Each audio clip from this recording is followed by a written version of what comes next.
লন্ডনে 1 বছর আগে ব্রেন স্ট্রোক করেছিলেন। দীর্ঘদিন লন্ডনে চিকিৎসা নিয়েছেন।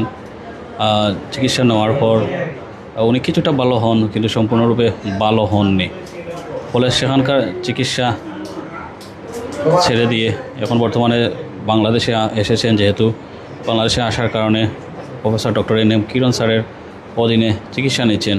আপনারা জানেন, যারা ব্রেন স্ট্রোক করে থাকেন তাদের শরীরের একটা না একটা অংশ অবশ হয়ে যায়। ওনার যে সমস্যা হচ্ছে ওনার হচ্ছে মুখ বাঁকা হয়ে গেছিল।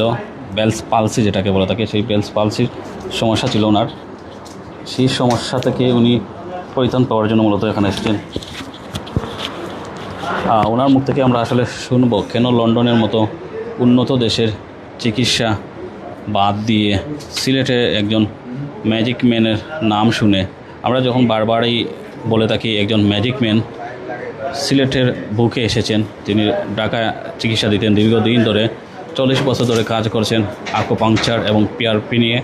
আপনারা জানেন, যেহেতু উনি কাজ করেছেন ঢাকা মেডিকেলে, একসময় বারডেমে ছিলেন, সর্বশেষ আমরা জানি গণস্বাস্থ্য সমাজ বিটি মেডিকেল কলেজ হাসপাতাল অর্থাৎ আপনার জাফরুল্লাহ চৌধুরীর যে প্রতিষ্ঠান, সেই প্রতিষ্ঠানে উনি চাকরি প্রফেসর হিসাবে ছিলেন, বিভাগীয় প্রধান ছিলেন। সেখানে তিনি কাজ করছেন। একটু জানার চেষ্টা করবো। আচ্ছা, আপনার সমস্যাটা কী ছিল?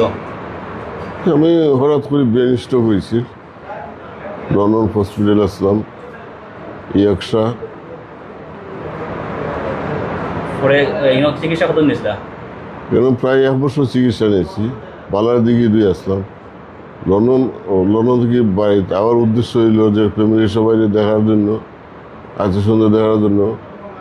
আর যে মুহূর্তে এই যে চিকিৎসা ডাক্তার সাহেবের কিতাব পাইছি, পাওয়ার বাদে হয়ে দিকে আমি এখানে আসি। আবার পরে দেখি চিকিৎসাটা কোন ধরনের কিতাব, যেহেতু চাইনিজ একটা চিকিৎসার কিতাব পার, ওই কারণে আমি আবার ওখানে প্রথম চিকিৎসা শেষ না, চিকিৎসা শেষ হওয়ার বাদে পাওয়া যাবে যে কোন পরিস্থিতি আছে। বর্তমানে ব্রেনের মাঝে আছে, আর চলাফেরা খুব একটা স্লো, পাওয়া খুব চলে কম। আচ্ছা, আপনি একটা জিনিস জানেন, আপনি তো 6 তারিখ লন্ডন যাওয়ার কথা ছিল, সেটা কেন ক্যান্সেল করলেন? ও চিকিৎসার জন্য ক্যান্সেল করলাম। এখন কোথায় যাবেন? লন্ডন 21 তারিখ যাইব। আমরা বলে থাকি উনি 6 তারিখ, গত 6 তারিখ ওনার ফ্লাইট ছিল লন্ডন যাওয়ার পথে। কিন্তু যেহেতু চিকিৎসা নিচ্ছেন সিলেটে অ্যাডভান্স রিহেব অ্যান্ড ওয়েলনেসে, সেই চিকিৎসা কোর্স যাতে করে পরিপূর্ণ হয় তার জন্য আসলে ফ্লাইটের মেয়াদটা এক্সটেন্ড করেছেন। 21 তারিখ যাবেন, অর্থাৎ প্রায় 15 দিন পিছিয়ে দিয়েছেন। আল্লাহ যেন ওনাকে সুস্থতা দান করুন। আমরা যে করে বলতেছিলাম, অনেকে এখানে আসেন যারা লন্ডন, আমেরিকা থেকে চিকিৎসা নিয়েছেন, ভারতে চিকিৎসা নিয়েছেন। অসংখ্য রোগীরা আছে, তারা মূলত এখানে আসেন নিশ্চয়ই ভালো কিছু আসার জন্য। তো সবাইকে ধন্যবাদ প্রাইম সিলেটের সাথে থাকার জন্য। সবাই আসতে পারেন অ্যাডভান্স রিহেব অ্যান্ড ওয়েলনেসে।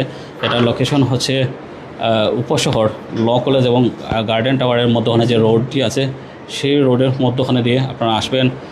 সাবেক আবুল মাল আব্দুল মুহিত ক্রীড়া কমপ্লেক্সে যাওয়ার একটু আগেই আসলে পেয়ে যাবেন। সবচেয়ে বড় সুবিধার কথা বলে দিই, এখানে যারা দূর দূরান্ত থেকে আসবেন, বিশেষ করে ঢাকা, চট্টগ্রাম, ময়মনসিংহ বা যে কোনো জেলাই হোক, বা আমাদের সিলেট বিভাগের যে কোনো জেলা হতে পারে, তাদের জন্য আবাসিক, অর্থাৎ আপনারা দিনে চিকিৎসা নিয়ে রাতে থাকার ব্যবস্থা রয়েছে, অর্থাৎ অ্যাপয়েন্টমেন্ট সিস্টেম রয়েছে।